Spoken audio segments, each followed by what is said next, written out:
Hi everyone, and thank you for joining us today. I'm so excited. We've got a great discussion, all things about university experience, employability, and especially skills development. I'm Rebecca. I'm a head of student development here at the University of St Andrews, and I'm one of the co-authors of University and You, a new book to really help students get the most out of their time at university. And I'm excited to share this experience with everyone. So I'll pass over to Kat to introduce herself. Hi, and I'm Kat Wilson. I'm the other co-author of University and You, and I work alongside Rebecca at the University of St Andrews. We're joined today by Jacob and Thomas. Jacob? I'm Jacob. A student at the University of St Andrews, and I was the former SLC Employability Officer at the Union of St Andrews. Hi, I'm Thomas. I am the current SLC Employability Officer following on from my brother. Well, thank you both for joining us today. We've got some great questions thinking about advice you're going to give to new students, reflections on your own experience, and general skills development. So I'm looking forward to getting started. Yeah, I think we should start with a little bit of reflection. And maybe the first question is, what do you think are the challenges of being a student today? I think the first thing is that there's quite a lot of pressure on students, and you can feel it not just at university, it's right from when you're at school and you start even exams, we Nat 5s, which is what I did.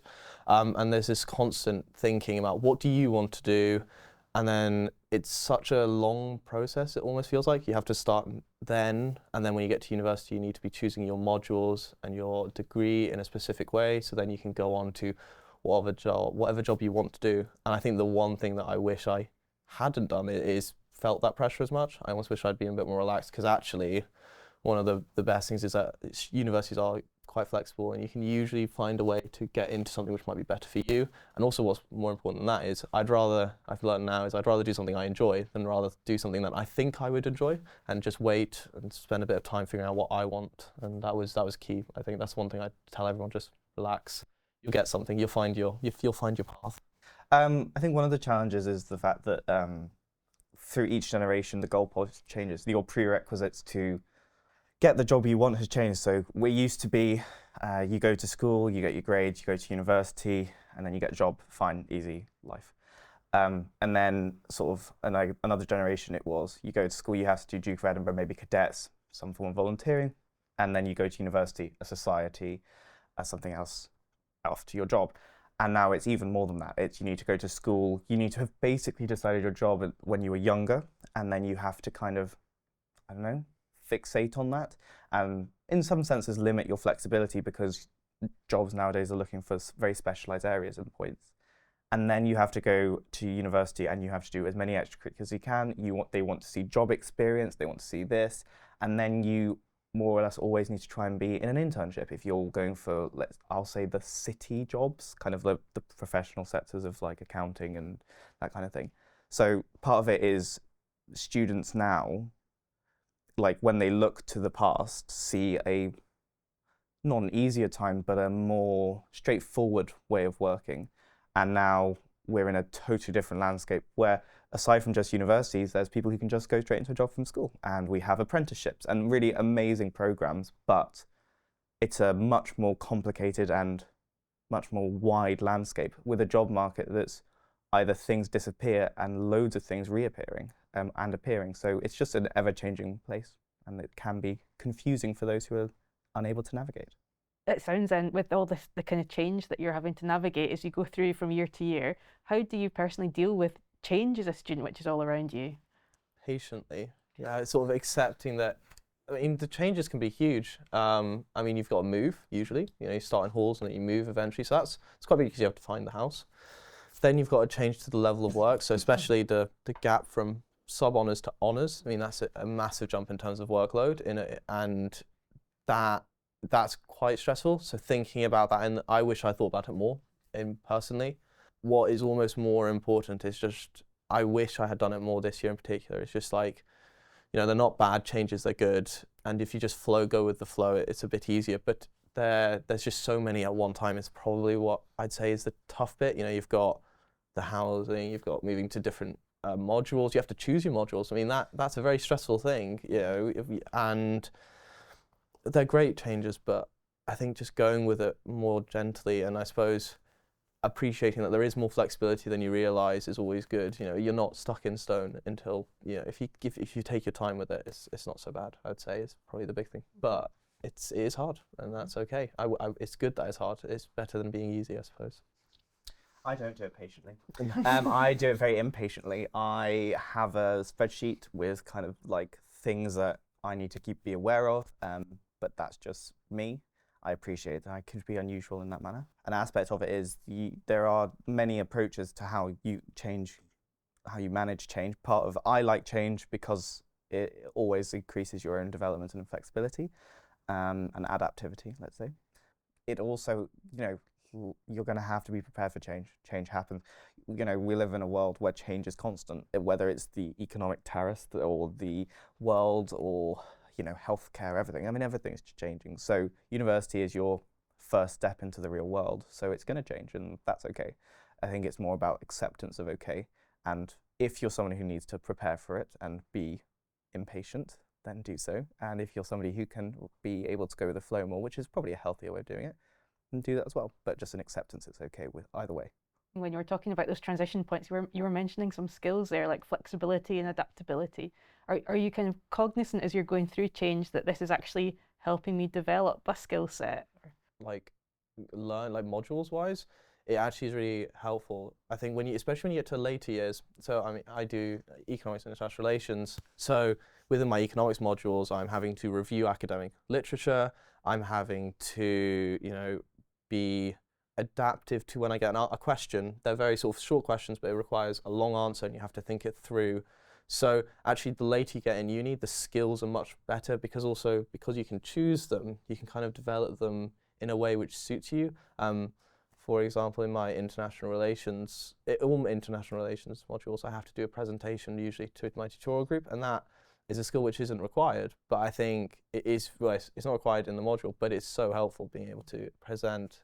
So I think, but the skills in general, I think is being able to, I'm sure we'll get onto them, but growing skill sets is key. More just generally, it's so helpful for not just uni, just for anything, being able to do these things, yeah. An aspect of it is it allows you to understand your weaknesses and strengths. The more you develop your own various skills, the more you can understand where you are best and where you struggle and where you're, I'm not going to say average, but fine, which could also be considered average, but I won't go into it. But it's an aspect of like, I know that something I struggle with is being on a stage like this, in a sense, but I don't mind public speaking. So it's sort of about, it's really intense kind of stuff like that I find difficult, but I'm a math student, so I'm very numerical and I like analytics.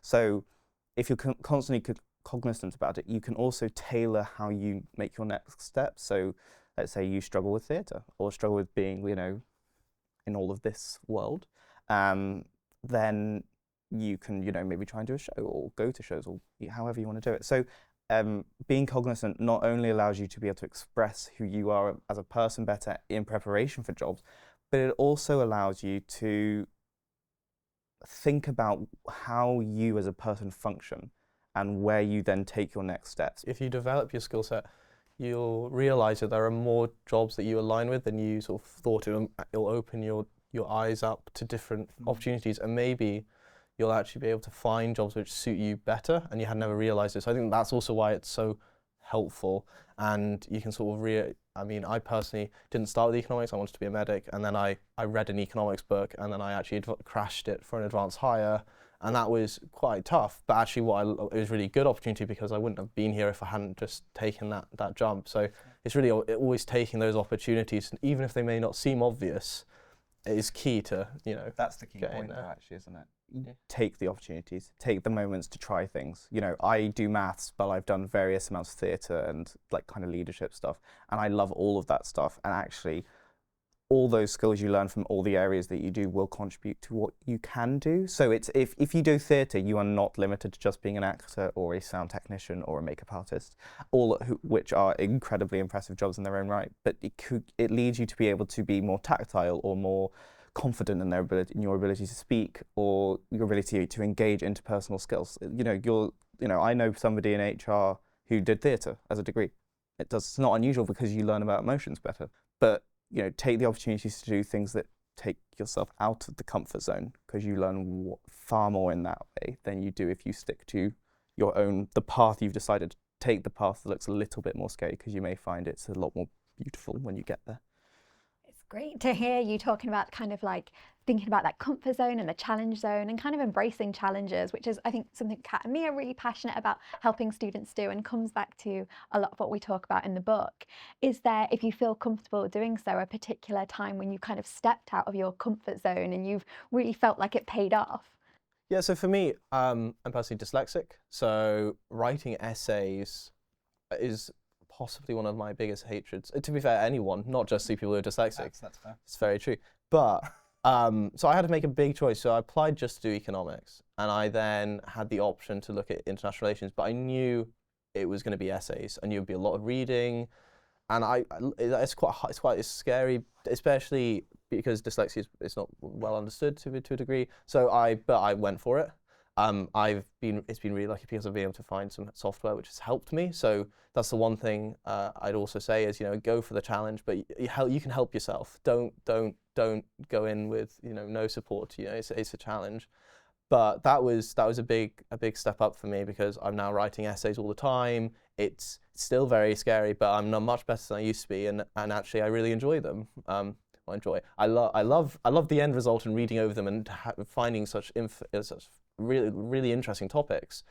But it was really scary the first time I wrote an essay. I was like, oh God, not again. And actually, I'm loving it, and I would love to write policy, which is sort of similar kind of thing. So there's another thing of go for it. Even if it feels a bit scary, you may find something really good out of it. And be confident. It's something that I always say, and it's something that I think is a problem at the moment for university students, is a lack of confidence, probably because of the competition. But being confident and just going for it, one, it'll build your own confidence, and two, it means that you'll just keep getting back up, kind of thing. So I think there's an argument for challenges where you're doing something more. The biggest challenge I have is doing less. So I like to be busy. I could be considered as somebody who does too much. Thomas, don't say anything. I have been described in the past as a workaholic, which is fine because I like being that. But actually, the biggest challenge for me was learning to say no and stepping down from things. That I found really tough because I don't like doing it. But actually, it was a really big thing for me to learn that actually it's okay to have points where you're not doing something all the time. Actually, no, I don't have to do that thing, or no, I can't do that thing. I'm actually at my own capacity. And that was the idea that no is a full sentence was a really big thing for me to learn. And it was, definitely a challenge, but it is a super useful skill because it's another side of confidence.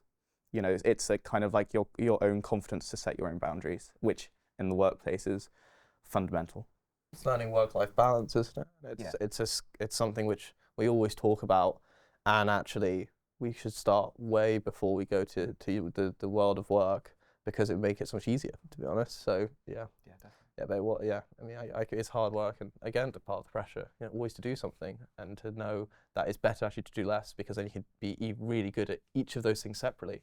But by doing those things, one aspect of all of this is you will meet like-minded people, which cannot be undervalued. Your network. Yeah, your career network, and in many senses it becomes your support network as well. Having that is so important. You have to be able to go, oh my God, have you seen this? Look, I don't understand. What is the point? And and everyone has it. And having that, it's core. I'm fortunate that I have a twin, and some people don't necessarily have that. But it's having those people. They are a core part of how you actually develop skills, because you can get the support to do them. Well done. They're huge challenges. I'm sure you've overcome many others, so thank you for sharing. I'm also dyslexic who studied international relations, so I can that is there. But it's so nice that you kind of built that up, and now you have a love of writing, and like you said, you've produced those skills that you can see how can transfer. And I guess that's what we're talking about today, is these transferable skills. It sounds incredible that you're balancing all these different things. And as you've already said, it's even harder now for many students who maybe are commuting, have got, most students have a part-time job. Some people might even have care responsibility as well. Do you have any kind of tips for how to manage all these different projects and keep on top of your time? Hopefully not only having 25 minutes left to do an essay.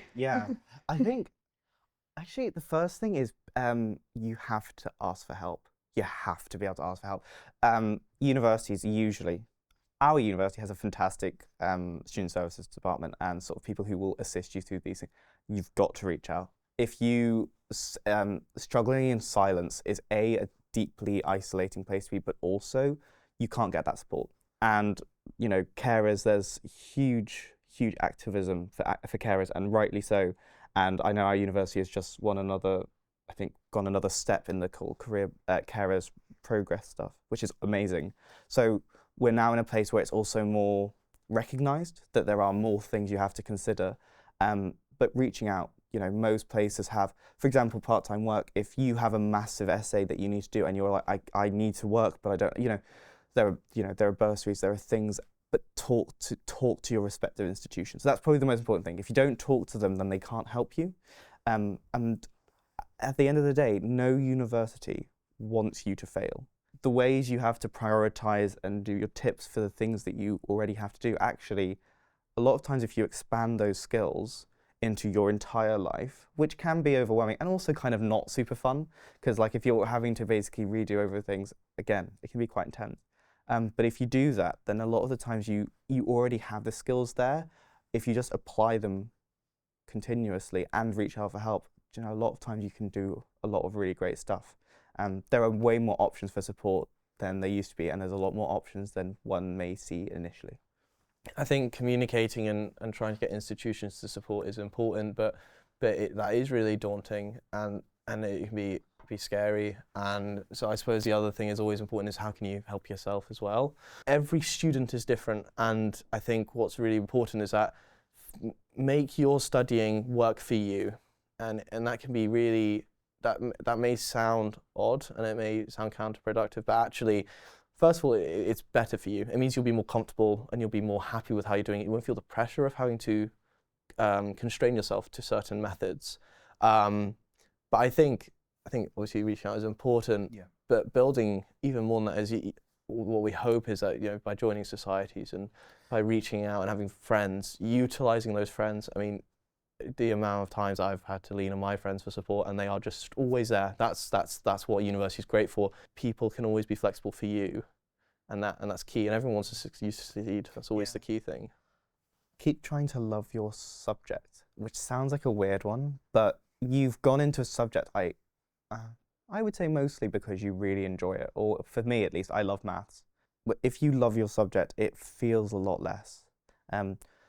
I think that can be subjective, but we'll say mostly, you know, if you love your subject, you're going to end up wanting to do it more. So trying to make sure that that's something you keep enjoying.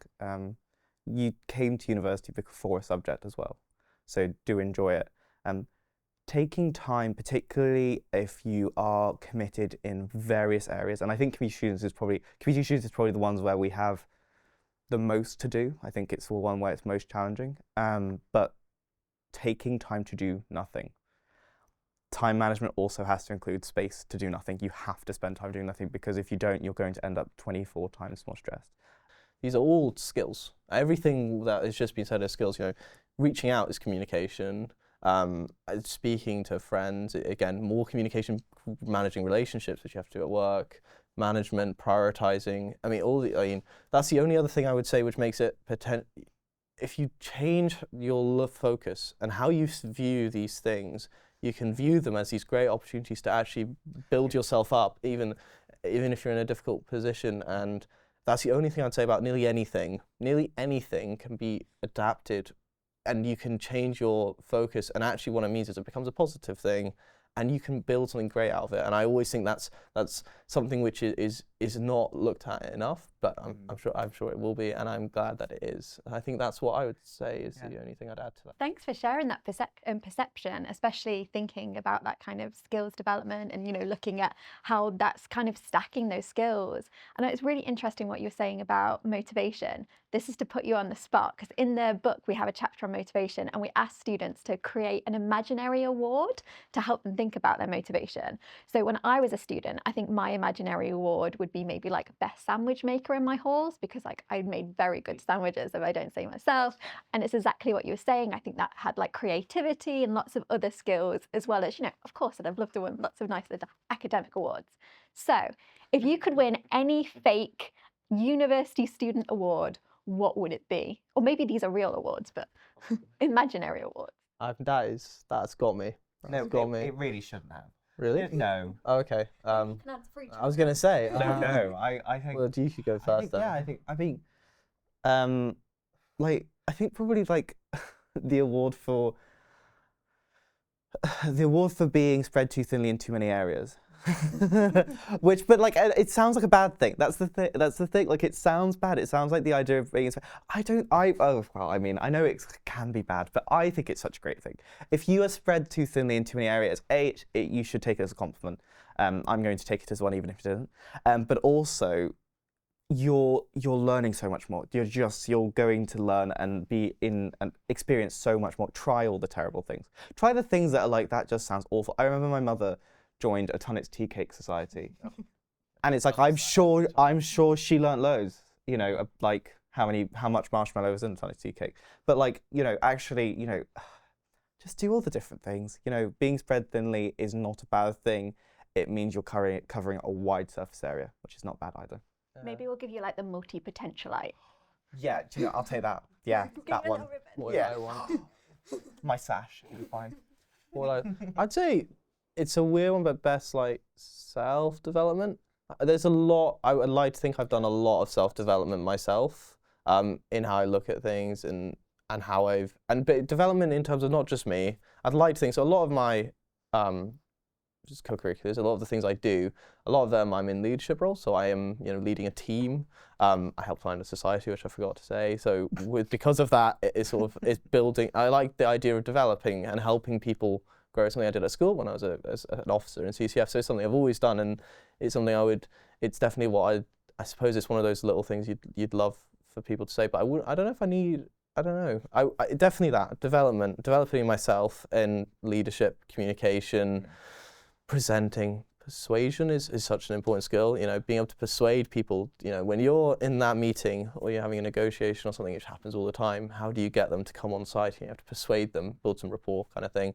But then also all my other things. You know, I run a team of 10 and whatever, and what I hope is by the time that I leave, like my tenure and whatever role I am in, I hope they basically go, you know, I learned something from him. So best development, I suppose, is what I would say for me. Yeah. I think the one thing is we were talking about wars, and I had a thought, so I'm going to say the thought, which is that in a sense you have to be able to give yourself these awards in your own like it's a weird thing. Like you have to be able to recognize in yourself the good things that you do. You have to because if you don't, you're just gonna I don't do it actually. But like, you know, it took me a long time to learn to be like, do you know what? You know, that's actually quite impressive that I did X or I did Y. That actually might be a good lesson out of that. I mean, for example, I'd never thought about that, and I also would have. I was almost going to say, you know, I don't even feel like I need the award. You know, I just hope that this happens, and I don't need the recognition. But actually, that recognition probably would do me a great good. And you know, I once got an award for, you know, best team member for something small, and I remember being so excited about it. So actually, you know, I know you can't do it, you can't get it from others, but you know, maybe remember saying to someone, "Oh, you did a good job." That is. Okay, I mean, I remember a lecturer said to me, "Oh, that was a good bit of work. That was a good essay." I was like, "Oh, yes," and maybe just a little bit. It doesn't have to be the big awards, because in many times they contain the most pressure. Little things where even if you just say to it, "Oh, you did really well in that tutorial," oh God, it will make someone's day. If somebody's day is made every day, you're going to have a very good world. Like it really is. That's a good network. Yeah, that's what you get out of that. Yeah, always networking. Yeah. But it's recognition of others and recognizing yourself. You have to recognize yourself, because you at some point, at any point, no, not at any point, at some point you're going to go like, I've failed completely, and you have to be able to go, not quite. And there's a whole other piece on failure which I won't even enter into at the moment. But like you have to be able to go, actually, even if you said I failed, but I gave it my best shot. You have to remember those things. You know, telling someone they did a good job and reminding yourself is really an art, and it's worth doing. I think so. And I think kind of part of being that autonomous learner is to be recognizing your success, which is so, like as you said, it's so difficult to do. So it's lovely to encourage people to recognize success in other people, but also themselves. And like those small wins, I think are really important. Kind of listening to you talk about skills, but the breadth of skills that you've been talking about, and some of them come from the curriculum, some from co-curricular, some from extracurricular. And Thomas, you made a really good point that almost anything you do, if you reframe it, can become skill development. So with that in mind, I'm thinking about how we organise those skills in some way. And I know at the university we have a set of graduate attributes, and in the book we have a skills wheel which tries to kind of categorise and cluster. Does that have a use to you as students to think about skills in a more kind of organised fashion, or do you prefer having a kind of more fluid approach to skills? I think a fluid approach has its benefits when you're beginning. I think when you're like, when you're just beginning to figure out where you want to go, figuring out applications, figuring out what society you even want to join, that's quite helpful. It means that, okay, well, I'll just give this a go, But actually, then when you sort of like, probably about, third year, I would say is the best way to put it, around maybe second year. But actually having more organised thing can also give the advantage of organising your own thoughts. Okay, so what's the skill I really want to hone in on from this option? Okay, so this skill, okay, maybe I'm not doing enough of this. Maybe I should look at it more. Or maybe actually, I have, and I need to look at, okay, so I'm looking at my fluid thing, right? Okay, so that actually, let's reframe it again. You can just keep reframing, if you want to. It's always about reframing it. I mean, don't go too far, right? Because then you're just out of the box at that point. But reframe, and you go, okay, well, actually, that is it. It may not be enough, but it could give me a good starting point, and I could just learn from it. So I think the fluid bit is really important to then sort of drive into the sort of organised thoughts. And then it's more organised. You have a much better picture of what skills you have got, what's actually your natural skill set, because that's important. All of us have a natural skill set. What's our best parts? And it's important to harness those and develop them.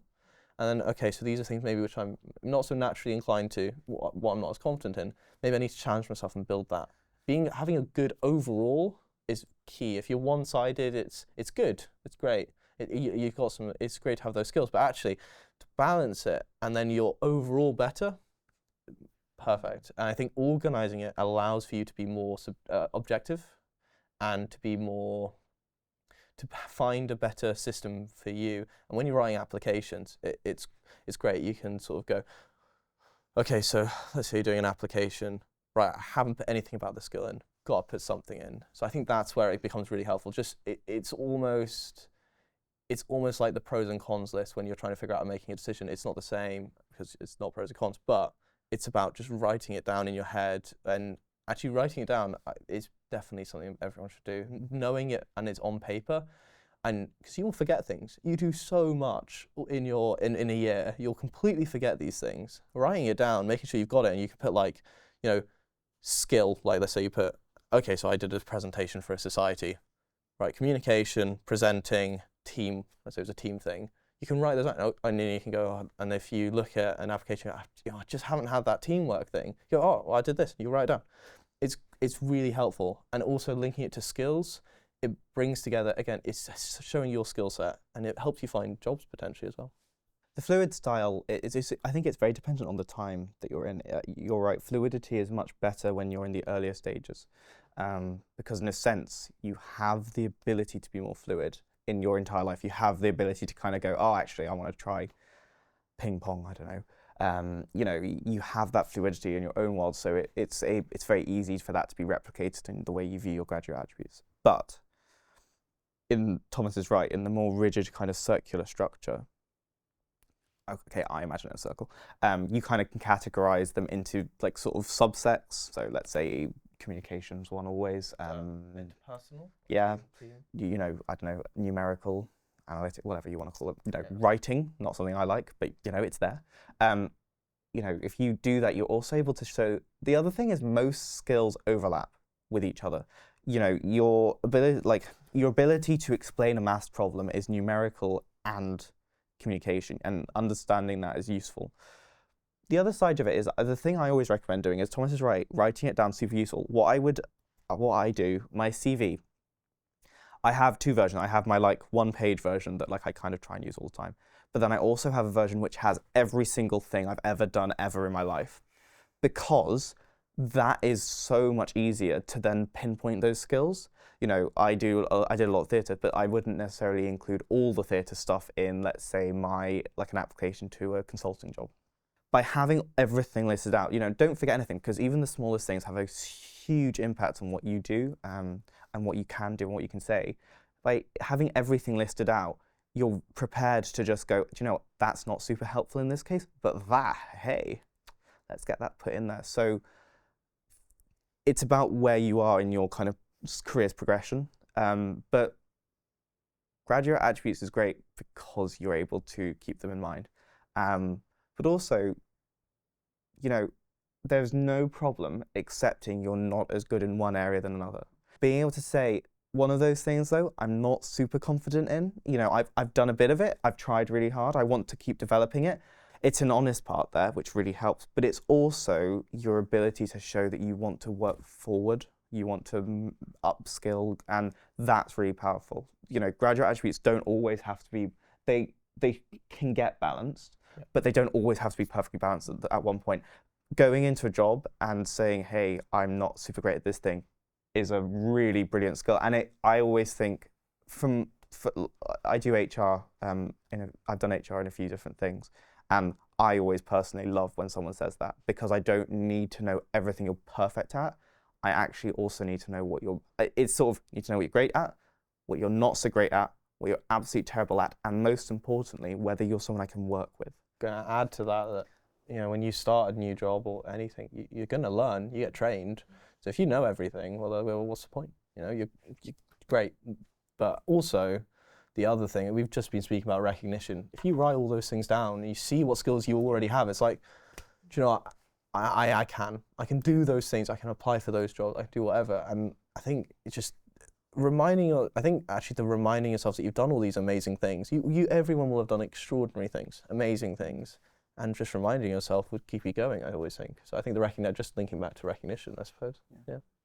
Yeah, it sounds like the skills framework or graduate attributes are helpful for students, and they might also be useful for staff or people who work at university in helping students think about employability. Like, both of you are very kind of passionate about employability and have a lot of self-awareness in the area.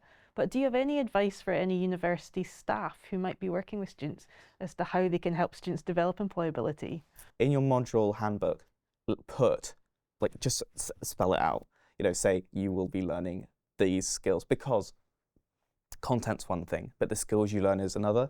I think one thing though, and I think it's something I always really pushed for in my tenure as the employability officer, is have a look at how your assessments work with graduate attributes. See if there are ways of changing assessment so your graduate attributes are more spread out.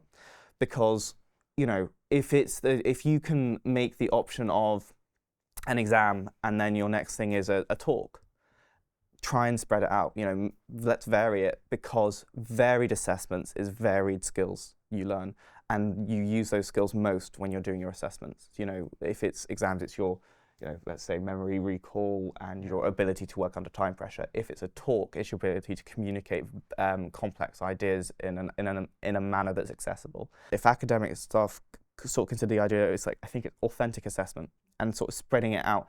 I suppose the other thing, harsh truths, I suppose, for academic staff, I suppose, is, you know, the majority of students do not go into academics, right? And I think there may need to be a shift to accept that. And looking more at, I think, authentic assessments, not just in sort of time frames, but actually what are the assessments, right? There are a lot of great things you could do and make. So for example, let's say you're writing, let's say in English, you're doing a journalism module, for example.